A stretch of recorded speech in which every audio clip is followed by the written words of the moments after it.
ტაბუდადებული თემები და არავინ არ ეწინააღმდეგება აპრიორი რაიმე საკითხზე დისკუსიას, მაგრამ ეს საკითხი, რასაც იუსტიციის საბჭო აყენებს და ამაზე დისკუსიის დაწყება არის ფუჭი, რატომ? იმიტომ რომ ეს თემები იმ ქვეყნებში, რომლებიც დღეს ითვლებიან დემოკრატიულ, განვითარებულ ქვეყნებად და სადაც ადამიანების ცხოვრება არის დაცული კანონით და ადამიანის ღირსება არის დაცული კანონით, ეს დისკუსიები დაიწყო და დაამთავრდა დაახლოებით 2 საუკუნის წინ.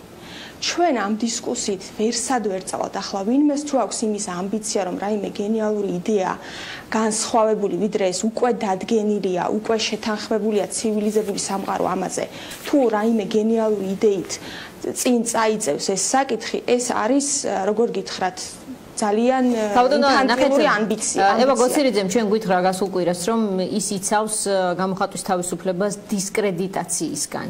ასეთი რამ